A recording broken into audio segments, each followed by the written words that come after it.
साथियों नमस्कार, मैं हरिश्चंद्र बर्णवाल इस वीडियो में आप सभी का स्वागत करता हूं। दोस्तों, दिल्ली चुनाव पर एक बहुत बड़ी जानकारी सामने आ रही है, बल्कि एक सीक्रेट डील की जानकारी आ रही है।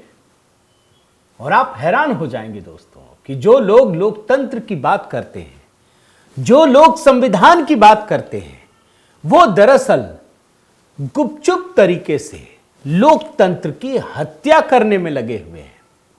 वो दरअसल संविधान की धज्जियां उड़ाने में लगे हुए हैं। और दिल्ली चुनाव में यह बात साफ साफ नजर आ रही है दोस्तों। और यह सीक्रेट डील की बात है। आपको लगेगा कि सब कुछ तो चल रहा है, लोकतंत्र में लोग लड़ते हैं, एक दूसरे के खिलाफ उम्मीदवार उतारते हैं, बोलते हैं, लेकिन दिल्ली की कहानी कुछ और ही है। यहां पर भारतीय जनता पार्टी तो लड़ रही है, आम आदमी पार्टी तो लड़ रही है, लेकिन आम आदमी पार्टी और कांग्रेस पार्टी यानी राहुल और केजरीवाल के बीच एक ऐसी सीक्रेट डील है जिसके बारे में आपको कोई नहीं बताएगा, मेन स्ट्रीम मीडिया भी नहीं बताएगा, कोई नहीं बताएगा।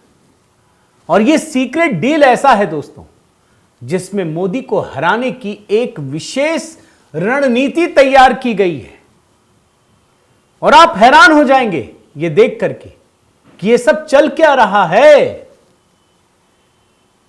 मैं इस वीडियो में दोस्तों कुछ चीजें आपको दिखाना चाहता हूं और मैं निवेदन करता हूं कि आप जरूर कमेंट करके अपनी बात रखिएगा। पहला कमेंट, जय सिया राम, हर हर महादेव आप सभी को। दोस्तों, आपने पिछले कुछ दिनों में दोस्तों राहुल गांधी की अगर एक रैली को छोड़ दीजिए तो कहीं कुछ देखा क्या दिल्ली चुनाव को लेकर के?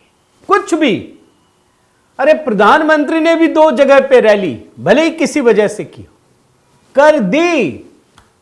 प्रधानमंत्री मोदी ने, केजरीवाल तो हर घंटे कर रहे हैं खुलासा, आप जानते हैं, उटपटांग खुलासा, प्रेस कॉन्फ्रेंस, तमाम चीजें। लेकिन आप सोचिए, गांधी परिवार हो या खड़गे साहब हो, कोई कुछ कर रहा है क्या? मैं अभी आपको सिनारियो दिखाता हूं, फिर आपको समझ में आएगा। कितने सारे फोन गए हैं राहुल गांधी के पास। अब वो डर गए हैं या रणनीति है, यह समझना बड़ा मुश्किल है। आपने रामायण सीरियल में दोस्तों देखा होगा, एक वाक्य आता है कुंभकर्ण का, जानते हैं ना? उसको जगाना पड़ता है, उसको उठाना पड़ता है, उसके साथ क्या क्या करता है। अगर रामायण सीरियल नहीं देखा है तो देख लीजिएगा, कुंभकर्ण को कैसे जगाया जाता है। कांग्रेस में बड़े बड़े नेताओं को जगाने की सारी कोशिशें नाकाम हो गई हैं। आप हैरान हो जाएंगे। एक रैली, सिर्फ एक रैली, और वो भी राहुल गांधी की, उसके बाद घनघोर चुप्पी। मैं पहले आपको अरविंद केजरीवाल का एक बयान देता हूं। राहुल गांधी ने तो बहुत इल्जाम लगाए थे ना, सारे मीडिया वालों ने छापा कि अरे राहुल गांधी तो एकदम फॉर्म में आ गए, ये हो गया वो हो गया। केजरीवाल ने दोस्तों एक बुराई नहीं की राहुल गांधी की, और इसकी वजह क्या है आपको भी मैं बताता हूं। यह सीक्रेट डील है। मैं पहले आपको दिखाता हूं एक बाइट, जब राहुल गांधी ने केजरीवाल को मोदी से तुलना की कि ये दोनों एक जैसे हैं, बड़ी आलोचना की, झूठा बोला उसको, तो केजरीवाल ने क्या कहा आप सुनिए। कोई बुराई नहीं की, कोई आलोचना नहीं की, और ये सब सीक्रेट डील की वजह से हो रहा था। मैं आपको पहले केजरीवाल का राहुल गांधी पर एक बयान सुनाता हूं। कोई बुराई नहीं, कोई मजाक नहीं, कुछ नहीं, सिर्फ आप पहले सुनिए इस बयान को, सुनिए। कुछ नहीं बोलूंगा उनके खिलाफ। वो अपनी पार्टी को बचाने की कोशिश कर रहे हैं, मैं देश को बचाने की कोशिश कर रहा हूं। वो तो दिख रहा है सबको। राहुल जी के बयान के ऊपर मैंने यही कहा कि मैं इस पे टिप्पणी नहीं करूंगा। देखा आपने दोस्त, केजरीवाल ने कुछ नहीं कहा, कुछ भी नहीं कहा, क्योंकि वो लॉन्ग टर्म रणनीति पर खेल रहे थे और उनको पता है कि राहुल गांधी से उनकी सीक्रेट डील क्या है। राहुल गांधी को, जैसे अभी मैंने कुंभकर्ण की बात कही ना, कांग्रेस पार्टी का कोई दिग्गज उठ ही नहीं रहा, लेकिन चूंकि सारे लोग, उनका इकोसिस्टम भी उन्हीं पर इल्जाम लगा रहा है, तो एक बार जरा नींद तोड़ी, आ गए राहुल गांधी। एक रैली किया सीलमपुर से, लेकिन एक रैली भी किया तो कहां किया? उनको पता है कि मेरा वोट बैंक किधर है।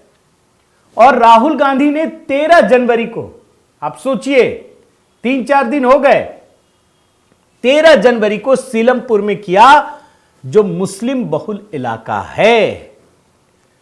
और उसके बाद पूरी चुप्पी, कुछ नहीं। मैं एक एक नेता की चीज दिखाना चाहता हूं आपको। आप सोचिए ये किस प्रकार की लड़ाई है भाई। ये सब कुछ करेंगे लेकिन ये अपने लिए नहीं लड़ रहे, ये भी काम कर रहे हैं। स्लीपर सेल जानते हैं ना, ये सब के सब केजरीवाल के स्लीपर सेल बन गए। और आप आश्चर्य करेंगे कि एक रैली की खबरें बन गई। अब ये नहीं कोई कहेगा कि नहीं राहुल गांधी दिल्ली चुनाव में उतरे, नहीं। इसके बाद कांग्रेस दफ्तर का उद्घाटन हुआ। सोचिए दिल्ली में चुनाव है, दिल्ली में ही कांग्रेस का मुख्यालय का उद्घाटन है, 17 साल के बाद हो रहा है। कितनी बड़ी चीज है। कम से कम दिल्ली में अपनी सत्ता के लिए ताकत लगानी थी, कुछ तो बोलना था। लेकिन राहुल गांधी को समझ ही भी नहीं आया, या फिर जानबूझकर बोला, या सीक्रेट डील। इन्होंने केजरीवाल पे कुछ नहीं कहा, सिर्फ भारतीय जनता पार्टी, मोदी और आरएसएस, बस। और उसमें भी इंडियन स्टेट, भारत के खिलाफ लड़ेंगे। कैसी भाषा है भाई। पाकिस्तान भी भारत के खिलाफ लड़ रहा है, आतंकवादी भी भारत के खिलाफ लड़ रहे हैं। क्या राहुल गांधी भारत के खिलाफ लड़ रहे हैं? केजरीवाल पे एक शब्द नहीं। आपको वो हिस्सा जरूर सुनाना चाहता हूं, सुनिए। We are fighting a political organization called the BJP. That we are fighting a political organization called the RSS. You have not understood what is going on. The BJP and the RSS have captured every single institution of our country. We are now fighting the BJP, the RSS and the Indian state itself. देखा आपने दोस्त। और इसके बाद सन्नाटा। भाई इतना बड़ा चुनाव, देश की राजधानी का चुनाव, जहां सबसे अधिक समय तो कांग्रेस ने राज किया है, वो मुख्यालय है, वो देश की राजधानी है, भले पूर्ण राज्य ना, और कुछ नहीं, इतना सन्नाटा। मैं राहुल गांधी का टाइमलाइन देख रहा था दोस्तों, और जिस समय मैं रिकॉर्ड कर रहा हूं उस समय तक की बात कह रहा हूं, क्योंकि आप जानते हैं वीडियो थोड़ा पहले रिकॉर्ड करना पड़ता है। आप देखिए इस टाइमलाइन को। पहला कमेंट वही, मतलब एक तो पिंड कर रखा है इन्होंने, और उसके बाद कमेंट है कांग्रेस दफ्तर का, फिर उसके बाद मोहन भागवत की बाइट, फिर कांग्रेस दफ्तर, फिर सेना, 15 जनवरी, और एक केजरीवाल की चमकती दिल्ली। बस काम खत्म, और कुछ नहीं करना है। घनघोर सन्नाटा। भाई जो नेता लोकसभा में नेता विपक्ष हो, देश का नेता विपक्ष हो, इतना सन्नाटा। ये सीक्रेट डील आपको बता रहा हूं दोस्तों। केजरीवाल के स्लीपर सेल बन गई है कांग्रेस पार्टी, उसको समझ ही में नहीं आ रहा। एक होता है ना, भले अपना नुकसान हो जाए लेकिन दूसरे के नुकसान के लिए अपना नुकसान। इन्होंने अपना पूरा अस्तित्व तो खत्म कर लिया है, या डर गए, ये भी नहीं समझ में आ रहा। मगर कुछ ना कुछ तो डील हुई है। अब ये हो सकता है कि तुम यहां पर आ जाओ, बाकी जगह तुम मेरा साथ देना। भाई गुजरात में चुनाव हो, राजस्थान हो, मध्य प्रदेश हो, लेकिन ये केजरीवाल को जानते नहीं है केजरीवाल किस प्रकार के धूर्त है। भाई आपको पता है ना, केजरीवाल ने अपनी मंशा जाहिर कर दी कि राहुल गांधी कांग्रेस के लिए लड़ रहे हैं, हम देश के लिए लड़ रहे हैं, इसी का विकल्प बनेगा ये। और सिर्फ राहुल गांधी की बात नहीं है दोस्तों, मैं आपको प्रियंका वाड्रा, आप देखिए प्रियंका गांधी वाड्रा का सन्नाटा।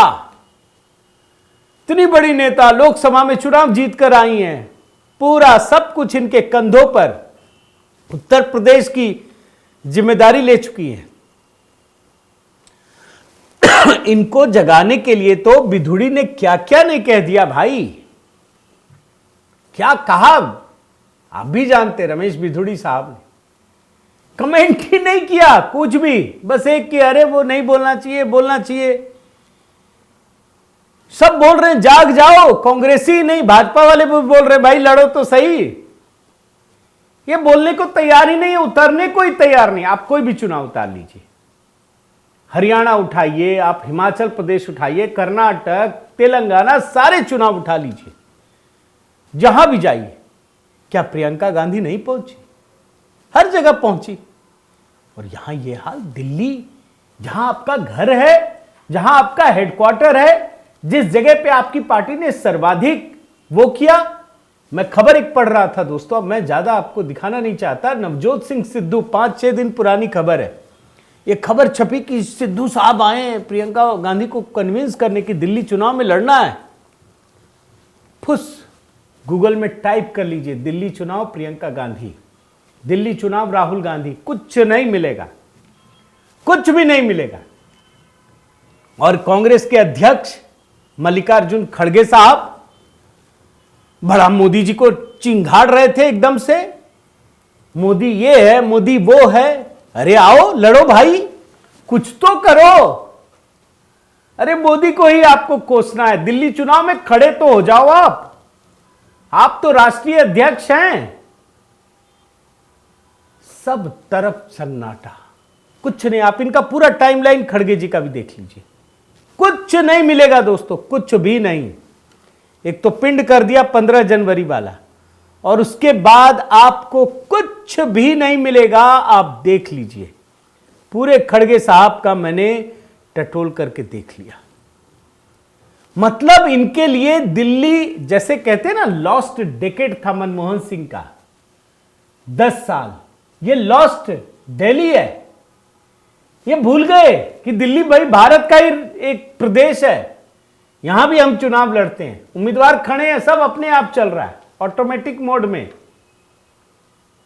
कोई काम नहीं हो रहा है दोस्तों, और ये वास्तव में बड़ा दुखद है। एक प्रकार से कांग्रेस पार्टी ने सरेंडर कर दिया। और मैं तो देख रहा था कि कांग्रेस पार्टी जो दिल्ली के लोकल लीडर्स है वो लड़ने की कोशिश तो कर रहे थे, लेकिन कांग्रेस पार्टी के आला कमान को, जब याद है ना अजय माकन वाली खबर, देशद्रोही बोला, अपने ही कांग्रेस नेता को ठिकाने लगा दिया। प्रेस कॉन्फ्रेंस करने वाले थे, पता चला डीएमके चीफ का फोन आया, राहुल गांधी को भर पेट डराया धमकाया, प्रेस कॉन्फ्रेंस कैंसिल हो गई। दिल्ली में इनका नेता खड़ा तो है, ये संदीप दीक्षित हो, अलका लांबा हो, तमाम बड़े नेता, लेकिन कोई कुछ बोलने को तैयार नहीं है, कोई कुछ बोल ही नहीं रहा। इधर तृणमूल कांग्रेस हड़का रही है, उधर अखिलेश यादव की पार्टी हड़का रही है। मिल्कीपुर में तो खैर ये खड़े होने की हिम्मत ही नहीं दिखा पाए। दिल्ली में इनके नेता खड़े तो हो गए, राजनीति भी चलानी है भाई, लेकिन ना गांधी परिवार आने को तैयार है, ना खड़गे साहब, ना कांग्रेस का कोई भी बड़ा नेता कुछ करने को तैयार है। अब तो मेरे ख्याल से प्रेस कॉन्फ्रेंस भी बंद हो गई, सारा लोभ लालच जो देना था खत्म, कुछ नहीं, पूरी तरह से हथियार डाल दिया, सरेंडर कर दिया है। और मुझे ऐसा लगता है दोस्तों कि कहीं ना कहीं केजरीवाल और राहुल गांधी के बीच एक बहुत बड़ी खतरनाक सीक्रेट डील हुई है, जिसकी वजह से यह सब कुछ हो रहा है। आप इसे लोकतंत्र के लिए शुभ मानते हैं या अशुभ मानते हैं, ये जरा जवाब दीजिएगा। और कांग्रेस पार्टी किस प्रकार से, कभी मोदी जी बोलते थे ना कांग्रेस मुक्त भारत, अब राहुल गांधी चल रहे हैं उसी रास्ते पे, कांग्रेस मुक्त भारत। चलिए अच्छा ही है, भारतीय जनता पार्टी को कोई कंफ्यूजन नहीं होना चाहिए। तो दोस्तों दिल्ली चुनाव पर यह खबर बहुत मतलब जैसे कहते हैं ना कि एक अलार्मिंग सिचुएशन क्रिएट करती है। तो भाजपा को 50+ के लिए ही मेहनत करनी पड़ेगी, और मुझे लगता है भारतीय जनता पार्टी कर रही है। इसके अलावा दोस्तों महाकुंभ का मेला आप जानते हैं पूरी दुनिया को आकर्षित कर रहा, आखिर क्यों, इससे जुड़ा एक मैंने ब्लॉग लिखा, आर्टिकल लिखा है एनडीटीवी पर। आप जानते हैं मैं नियमित रूप से लिखता हूं, तो आप जरूर पढ़िए, बड़ी अच्छी जानकारियां रिसर्च के साथ मैंने डालने की कोशिश की है। इसमें महाकुंभ की क्या विशिष्टता है, कैसे सनातन संस्कृति अपने उद्भव का उद्घोष कर रहा है, पुनर्जागरण की कहानी बता रहा है, वो आपको जरूर पढ़ना चाहिए। ये आप जैसे ही गूगल में एनडीटीवी और हरीश बंडवाल टाइप करेंगे अपने आप ये आ जाएगा। वैसे मैं शेयर भी कर दूंगा।